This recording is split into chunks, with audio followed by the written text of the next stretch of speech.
नमस्कार, जय माता दी। मित्रों, आज मैं एक विशेष विषय पर बात करने वाला हूं। जैसा कि आपको बता दूं कि आज कई दिनों से लगातार चर्चा चल रही थी और इस बारे में हम सोच रहे थे कि हम कौन से विषय पर आपसे बात करें, कौन से विषय पर आपको हम एक अच्छा सा टॉपिक लेकर के आपको बताएं और उस पर ज्ञान दें आपको। तो आज हमारा विषय है विवाह में बाधा, वैवाहिक बाधा एवं उसका उपाय। विवाह में कौन सी बाधा आती है, किन ग्रहों की वजह से आती है, उसके कारण जन्म कुंडली में स्थित विराजमान कौन से ग्रह होते हैं और उनका प्रभाव एवं महत्व किस प्रकार आपके जीवन पर पड़ता है। तो आज हम उस विषय में चर्चा करने वाले हैं। इससे पहले चर्चा करें, आपसे बता दें कि अगर आप हमारे इस चैनल पर नए हैं तो आप इस कल्याण वस्तु चैनल पर इसको सब्सक्राइब जरूर करें, शेयर करें अपने मित्रों के ग्रुप में, व्हाट्सएप पर, फेसबुक पर, जहाँ भी आपको जैसा भी ठीक लग रहा है आप ज़रूर शेयर करें। लाइक करना बिल्कुल न भूलें। किसी विषय की जिज्ञासा है, आपको आशा है किसी विषय पर आपको वीडियो चाहिए या बात करनी है, आप हमें कमेंट कर सकते हैं। जन्म कुंडली बनवानी है, जन्म कुंडली नहीं बनी है, आप उस पर भी हमें आपका नाम, date of birth, time of birth, place of birth, ये डिटेल्स, साथ साथ पारिवारिक विवरण जैसे कि आपके दादाजी का नाम, पिताजी का नाम, माताजी का नाम और आपका गोत्र जो भी है आप मुझे भेज सकते हैं। जन्म कुंडली आपके एड्रेस पर, जो भी एड्रेस मुझे आप देंगे वो बना के संस्थान द्वारा भेज दी जाती है। और किसी विषय की आशा जिज्ञासा है, जन्म कुंडली दिखानी है, तो उस पर भी आप अपॉइंटमेंट ले सकते हैं। हमारी फीस होती है, बिना फीस के हम कुंडली बिल्कुल नहीं देखते, ये आपको बता दें। तो प्रारंभ करते हैं विषय की तरफ कि अगर विवाह बाधा आपकी कुंडली में बन रही है, कोई लड़का है या लड़कियां, कोई भी हो, समान रूप से ये योग लागू होते हैं। सिर्फ अंतर ये होता है कि लड़कियों की कुंडली में गुरु की स्थिति पर विचार होता है कि गुरु कुंडली में किस कंडीशन पर और किस स्थिति में बैठा हुआ है। लेकिन लड़कों की कुंडलियों में शुक्र ग्रह पर विचार होता है कि शुक्र कैसा है और किस तरह का बैठा हुआ है। तो आपको ये भी ध्यान देना होगा कि कुंडली में सप्तम भाव, जो कुंडली का सबसे नीचे वाला भाव होता है, ये सप्तम भाव कहते हैं। सप्तम भाव में कोई ग्रह ना हो या सप्तम भाव का स्वामी बलहीन हो, सप्तम भाव पर शुभ ग्रहों की दृष्टि ना हो, तो अच्छा पति या पत्नी मिल पाना संभव नहीं होता, ऐसा कहते हैं। ऐसा ज्योतिष की विचारधारा है। साथ साथ सप्तम भाव में बुध शनि की युति हो, यानी बुध शनि का योग हो रहा हो, और इस योग पर दाम्पत्य सुख में कुछ न कुछ कमी जरूर होती है। सप्तम भाव में यदि सूर्य, शनि, राहु, केतु आदि से भी एक अधिक ग्रह हो अथवा इनमें से एक अधिक ग्रहों की दृष्टि भी हो तो भी दाम्पत्य सुख में दिक्कत आती है, यानी दाम्पत्य सुख बिगड़ जाता है। मित्रों, यदि कुंडली में सप्तम भाव पर शुभाशुभ ग्रहों की दृष्टि हो या प्रभाव हो तो पुनर्विवाह की संभावना भी होती है।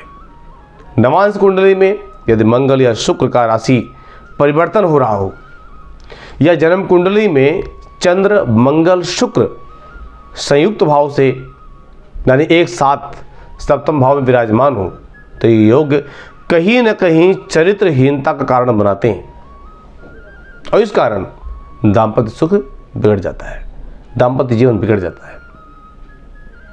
यदि जन्म लगन या चंद्र लगन से 7वें या 8वें भाव में पाप ग्रह बैठे हों या 8वें भाव का स्वामी 7वें भाव में हो तथा 7वें भाव के स्वामी पर पाप ग्रहों की दृष्टि हो तो दाम्पत्य सुख की कल्पना करना बड़ा ही मुश्किल है। कोई कितना विचार करे कि हाँ उपाय भी करे, लेकिन कहीं न कहीं कमियां रह ही जाती हैं। मित्रों, यदि नवम भाव या दसम भाव के स्वामी अष्टमेश या षष्ठेश यानी अष्टम भाव के मालिक या छठे भाव के मालिक के साथ विराजमान हो, स्थित हो या लग्नेश तथा शनि बलहीन हो, 4 या 4 से अधिक ग्रह कुंडली में कहीं एक स्थान पर विराजमान हो अथवा देशक्राण कुंडली में चंद्रमा शनि के देशक्रमण में आ गया हो और नवांश कुंडली में मंगल के नवांश में शनि हो और उस मंगल की दृष्टि हो या सूर्य गुरु चंद्रमा से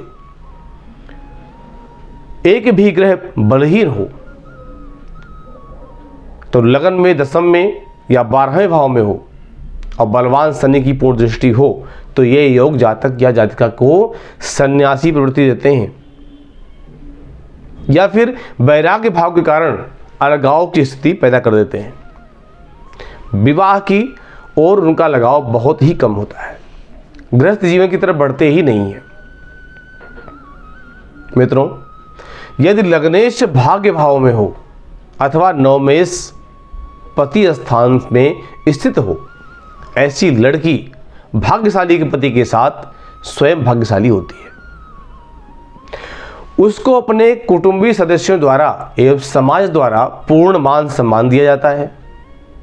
इसी प्रकार यदि लग्नेश, चतुर्थेश तथा पंचमेश त्रिकोण या केंद्र में विराजमान हो तो बिल्कुल ऐसा ही फल मिलता है। मित्रों, यदि सप्तम भाव में शनि और बुध एक साथ हो और चंद्रमा विषम राशि में हो तो दाम्पत्य जीवन कलहयुक्त बन जाता है और अलगाव की भावना भी बन जाती है, अलगाव की संभावना भी तैयार हो जाती है।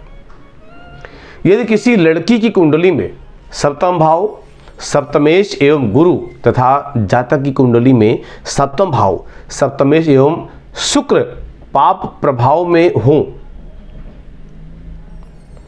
तथा द्वितीय भाव का स्वामी छठे या 8वें या 12वें भाव में विराजमान हो, इस योग वाले जातक या जातिकाओं को, लड़का लड़की कोई भी हो, अविवाहित ही रहना पड़ता है। ऐसे योग अक्सर देखे गए हैं।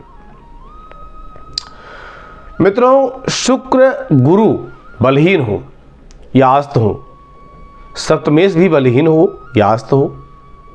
सप्तमेश का नाम क्यों आ रहा है? क्योंकि सप्तम भाव ही तो दाम्पत्य जीवन का कारक होता है विशेष रूप से। तो बलहीन या आस्त हो तथा 7वें भाव में राहु एवं शनि की स्थिति हो तो विवाह नहीं हो पाता, कोई ना कोई बाधाएं आके अटक जाती हैं। मित्रों, लगन या दूसरा भाव, लगन यानी सबसे ऊपर बीच का भाव और लगन से अगला जो भी कॉलम है, जो भी बॉक्स है, जो भी खाना है, तो लगन या दूसरा भाव और सप्तम भाव पाप ग्रहों से युक्त हो और उन पर शुभ ग्रहों की पूर्ण दृष्टि न हो तो भी विवाह में बाधा आती है, विवाह नहीं होता है।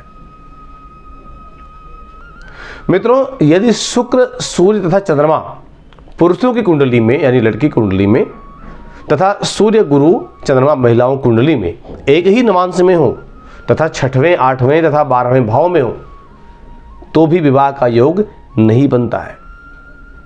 इस प्रकार ज्योतिषीय ग्रंथों में अनेकानेक सुयोग और कुयोग मिलते हैं जो या तो विवाह होने के नहीं देते अथवा विवाह हो भी जाए तो दाम्पत्य सुख को तहस नहस कर देते हैं या दाम्पत्य सुख को तरीके से होने नहीं देते।